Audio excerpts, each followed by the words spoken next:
RTS Info, Brigitte Rourty. La Suisse comptait hier 4262 cas supplémentaires de coronavirus en 24 heures. Selon les chiffres de l'Office fédéral de la santé publique, durant les dernières 24 heures, les résultats de plus de 22 500 tests ont été transmis, indique l'OFSP.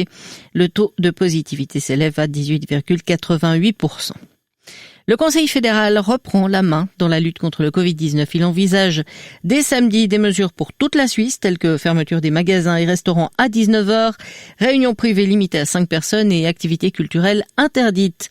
Le gouvernement a fait le bilan hier de la situation dans les cantons lors d'une séance extraordinaire. La situation épidémiologique en Suisse se détériorant rapidement, il entend uniformiser et renforcer les mesures au niveau national en plusieurs étapes. Il a lancé une consultation auprès des cantons. Si le PS, le PDC et les Verts saluent le fait que la Confédération reprenne la main dans la lutte contre la pandémie, l'UDC, elle, refuse toute mesure supplémentaire et le PLR ne voit aucune stratégie gouvernementale. Le groupe UDC estime que le gouvernement n'a pas à interférer dans la souveraineté des cantons, d'autant plus que la situation sanitaire n'est pas la même partout. L'administration Trump a fait hier une nouvelle proposition pour un plan d'aide à l'économie américaine. Elle espère pouvoir débloquer une situation enlisée depuis des mois et mettre d'accord les parlementaires démocrates et républicains qui négocient de nouveau. J'ai présenté une proposition à 916 milliards de dollars, a annoncé le secrétaire au Trésor, un montant un peu plus élevé que les 908 milliards proposés récemment par un petit groupe de parlementaires démocrates et républicains et qui servait de base aux négociations.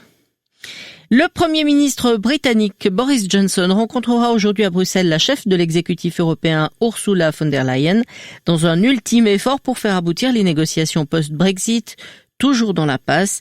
Une réunion a tout de même permis d'arriver à un accord de principe sur les dispositions douanières spécifiques à l'Irlande du Nord, censées éviter le retour d'une frontière avec la République d'Irlande.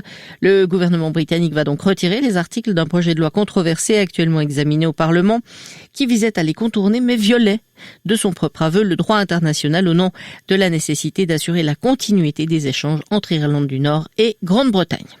En football, enfin, dans le match au sommet, la Juventus de Cristiano Ronaldo, auteur d'un doublé sur penalty, a écrasé le FC Barcelone de Lionel Messi 3-0 au Camp Nou. Grâce à leur victoire, les Turinois terminent en tête du groupe C avec 15 points. Les deux équipes sont qualifiées pour les huitièmes de finale de la Ligue des Champions. Dans le plus souvent très nuageux avec de faibles précipitations. Aujourd'hui, des précipitations parfois continues ce matin le long des Préalpes et en direction de la Suisse alémanique. Devenant sec dans le courant de l'après-midi, la limite pluie-neige se situera vers 500 mètres, 3 à 8 cm au-dessus de 600 à 800 mètres. Il fera de 0 à 4 degrés au meilleur de la journée. Toujours nuageux demain avec quelques faibles précipitations dès l'après-midi sur l'ouest du Jura et la région alémanique. 0 à 4 degrés au mieux, même programme pour vendredi, mais la limite pluie-neige remontera de 600 à 1200 voire 1400 mètres au nord des Alpes et restera à faible altitude en Valais, 3 degrés. Vous écoutez RTS Info, prochain point sur l'actualité à 3h. Le Grand Soir.